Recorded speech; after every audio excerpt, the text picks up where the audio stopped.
सर्वे भवन्तु सुखिनः। प्यारे सहपाठियों, आप सभी का स्वागत है आपके अपने यूट्यूब चैनल जॉब्स टीम पे। और ये वीडियोज़ आपको टीएम विकिपीडिया पे भी मिल जाएंगे, क्योंकि वहाँ पे भी आप लोग अवेल कर सकते हैं इस वीडियो को। शुरू करते हैं आज हम लोग वैदिक संस्कृति से। तो चलिए, सिंधु संस्कृति के पतन के पश्चात भारत में जिस नवीन सभ्यता का विकास हुआ उसे वैदिक या आर्य सभ्यता के नाम से भी जाना जाता है। भारत का इतिहास एक प्रकार से आर्य जाति का इतिहास है। भारत में जो इतिहास है, हम लोग जो है आर्य के ही वंशज हैं।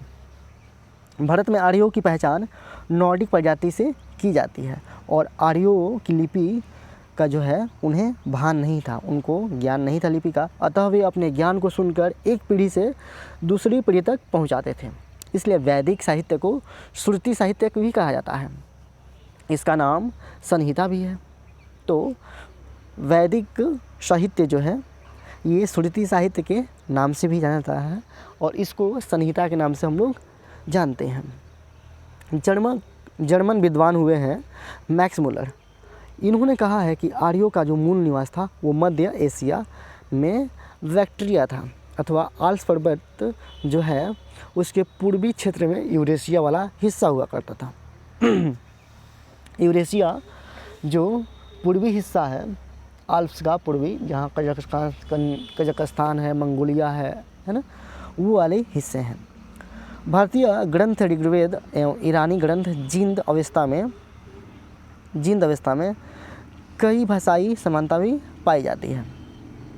वहीं अगर बात करें हम लोग तो भारतीय इतिहास में 1500 से 600 ईसा पूर्व तक के कालखंड को वैदिक सभ्यता अथवा ऋग्वेदिक वैदिक सभ्यता की संज्ञा दी जाती है। वैदिक सभ्यता के दो कालखंड हैं। पहला है ऋग्वैदिक काल जो 1500 से 1000 ईसा पूर्व तक है। वहीं उत्तर वैदिक काल जो 1000 ईसा पूर्व से 600 ईसा पूर्व तक है। अब बात करें हम लोग ऋग्वैदिक काल की, जो 1500 ईसा पूर्व से 1000 ईसा पूर्व तक है। सिंधु सभ्यता नगरीय थी, जबकि वैदिक सभ्यता मूलतः ग्रामीण थी। ऋग्वैदिक जो समय काल है, समाज है, इसका आधार परिवार था और परिवार पितृसत्तात्मक होता था। आर्यों का आर्थिक जीवन मूलतः व्यवसाय, कृषि व पशुपालन थे और कृषि योग्य भूमि को उर्वरा या क्षेत्र कहा जाता था। तो सिंधु सभ्यता की बात करें तो वो जहाँ नगरीय थी, वहीं हम लोग की वैदिक सभ्यता ग्रामीण हो गई थी। और ग्रामीण सभ्यता जो है परिवार का घोतक होती है। वहीं जब परिवार होगा तो उसमें पितृ का जो है ओहदा सबसे ऊपर होगा और इस कारण से ये पितृसत्तात्मक परिवार था। वेद जो है, वेद विद धातु से बना है, जिसका अर्थ होता है ज्ञान। यह सूक्तों, प्रार्थनाओं, स्तुतियों, मंत्र तंत्रों तथा यज्ञ संबंधी सूत्रों के संग्रह को दर्शाता है। इसके संकलनकर्ता जो हैं वो है महर्षि कृष्ण द्वैपायन वेद व्यास। और वेदों को संहिता भी कहा जाता है, क्योंकि वेद व्यास जो थे वे ही वेदों को संकलित किए थे। वेदों का नाम श्रुति भी है, क्योंकि संकलित किए जाने से पूर्व यह गुरु शिष्य के परंपरा में सुनाए या कंठस्य कराए जाने की परंपरा से संबंधित है। वहीं वेदों की संख्या की बात करें तो ऋग्वेद सर्वाधिक प्राचीन है और ये सबसे पहला वेद है। तो पहला वेद यजुर्वेद, यह यज्ञ संबंधी सूक्तों का संग्रह है और ये दूसरा वेद है। वहीं तीसरा वेद है सामवेद, जो गीतों का संग्रह है और इसके अधिकांश गीत ऋग्वेद से लिए गए हैं। वहीं अथर्ववेद की बात करें तो ये तंत्र मंत्रों का संग्रह है। अब आगे देखते हैं हम लोग इन चारों वेदों के बारे में देखते हैं। तो ये पहला है ऋग्वेद। ऋग्वेद वैदिक देवताओं की स्तुति से संबंधित है। वहीं यजुर्वेद यज्ञ के संपादन की विधि से संबंधित है, और सामवेद छंदों के गायन की विधि से संबंधित है, और अथर्ववेद संस्कारों व कर्मकांडों के वर्णन से संबंधित है। अब हम लोग बात करेंगे वैदिक साहित्य के स्रोत की। तो ये ऋग्वैदिक साहित्य और उत्तर वैदिक साहित्य दोनों हैं। अब ऋग्वैदिक साहित्य की बात करें तो ये श्रुति यानी दैवित्य उत्पत्ति के कारण है, और वहीं हम लोग उत्तर वैदिक साहित्य की बात करें तो ये स्मृति यानी स्मरण शक्ति पे बेस्ड है। अब हम लोग बात कर लेते हैं यहाँ पे श्रुति यानी देवी उत्पत्ति की। इसके दो हिस्से हैं, पहला है संहिता यानी वेद, दूसरा है ब्राह्मण। वेद ऋग्, साम, यजुर और अथर्व 4 वेद हैं। चारों वेद के बारे में हम लोग देख चुके हैं। अब मैं इसको जूम करूँ तो यहाँ देखिए आप लोग, ऋग् स्तुति करने के लिए है, और इसमें 10-17 स्रोत हैं, 10 मंडल हैं, और इसके जो होते हैं उनको होत्री कहा जाता है। जो इसको संपादित करवाते हैं उसको होत्री कहा जाता है। साम यानी गायन 1549 स्रोत हैं, गोय रचना है, और उद्ग्राती कहते हैं इसके ऋषि मुनि को जो संपादित करवाते हैं यज्ञ को। यजुर वेद जो है इसमें सूत्र है, और 2 भाग हैं इसके, प्राचीन गद्य एवं अर्घ्ययु। वहीं अथर्ववेद जादूटोना से संबंधित है, 2 भाग हैं इसमें, औषधि और अनार्या जो है इससे संबंधित है।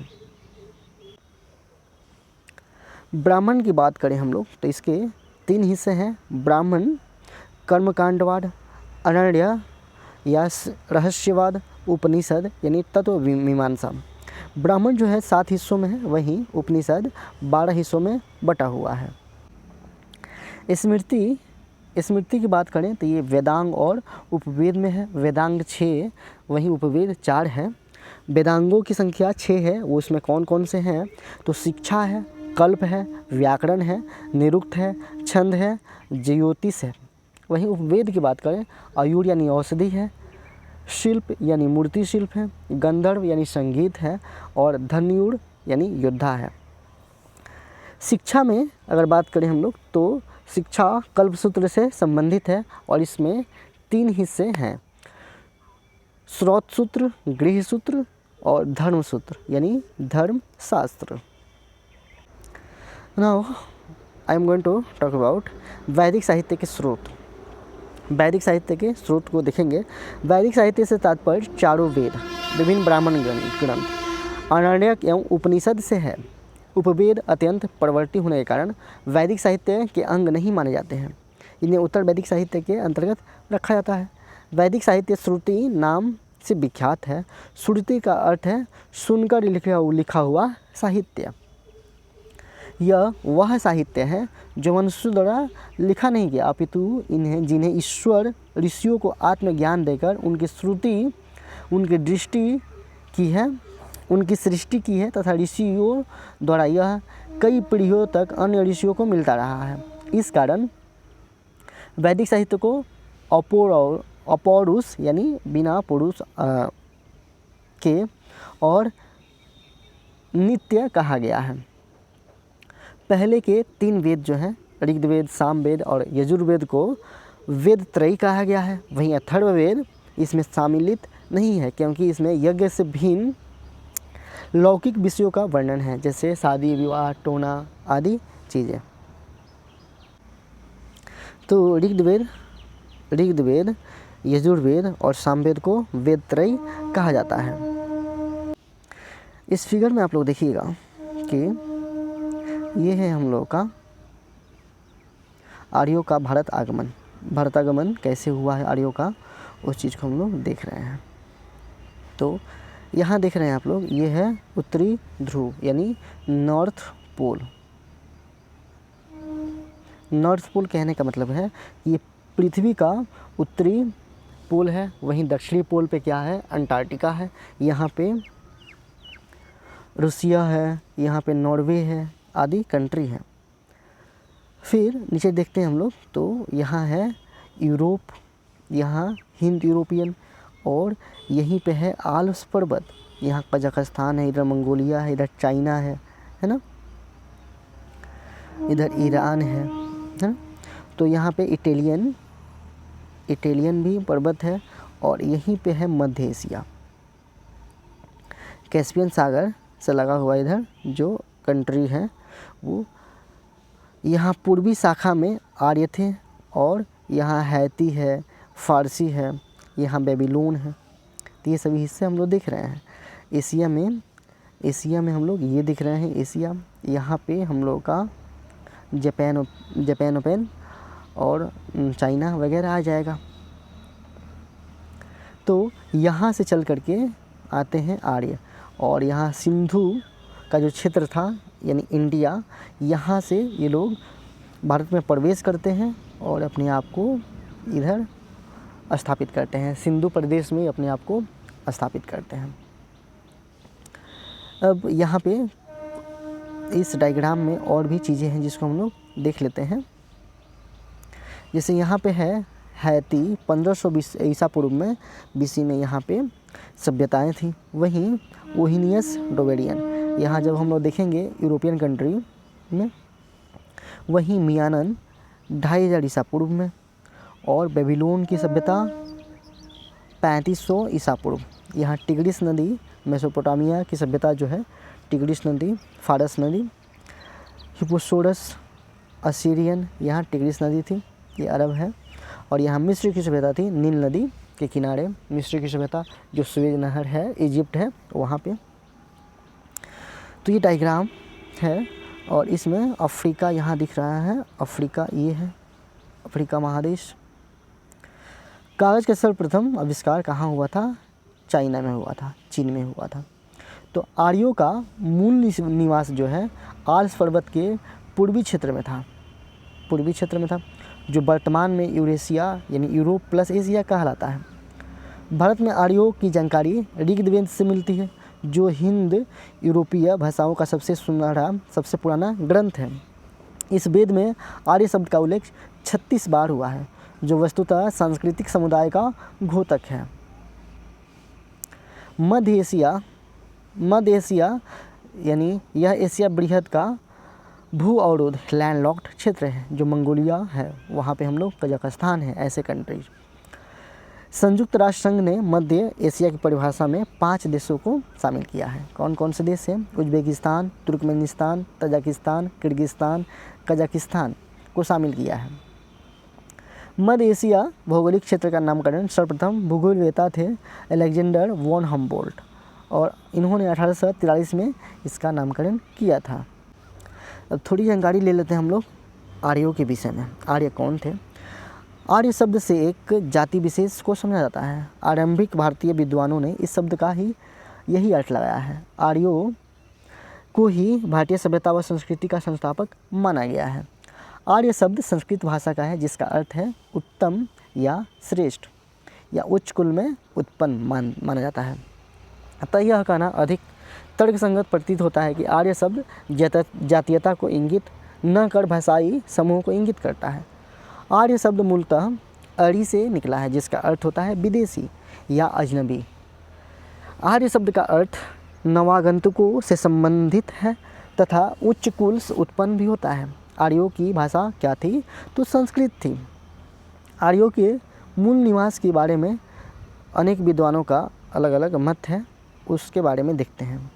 जैसे बाल गंगाधर कहते हैं कि आर्कटिक प्रदेश यानी उत्तरी ध्रुव से आर्य आए थे। वहीं विलियम जोन्स कहते हैं कि यूरोप से आए थे, और मैक्स मुलर कहते हैं कि ये लोग मध्य एशिया से आए थे। दयानंद सरस्वती कहते हैं कि तिब्बत वाले इलाके से आए थे। वहीं बैंडेनेस्टीन कहते हैं कि दक्षिणी रूस से आए थे। पी गाइल्स कहते हैं कि हंगरी यानी यूरोप से आए थे। वहीं नेरहिंग एवं गार्डन चाइल्ड्स कहते हैं कि ये लोग दक्षिणी रसिया से आए थे, रूस से आए थे। डॉक्टर अविनाश चंद्र कहते हैं कि सप्त सैंधव क्षेत्र से आए थे। वहीं यहाँ डॉक्टर संपूर्णानंद कहते हैं कि आल्प्स पर्वत के पूर्वी हिस्से यानी यूरेशिया के निकट से ये लोग भारत आए थे। पंडित गंगानाथ झा कहते हैं कि ब्रह्मर्षि देश से आए थे। वहीं DS त्रिवेदी कहते हैं कि देविका यानी मुल्तान से आए थे। LD कल कहते हैं कि कश्मीर व हिमालय देश से ये लोग आए थे। वहीं रोड्स कहते हैं कि बैक्टीरिया से आए थे। पेनका व हेट कहते हैं जर्मनी से। मेयर किल ओल्डर्सवर्ड कहते हैं कि पामीर के पठारई वाले इलाके से ये लोग आए थे इंडिया। अधिकांश विद्वानों में प्रोफेसर जो हैं मैक्समूलर के मत को ज़्यादा उचित माना गया है और आर्य मूलतः मध्य एशिया से ही भारत आए थे, ऐसा कहा जाता है।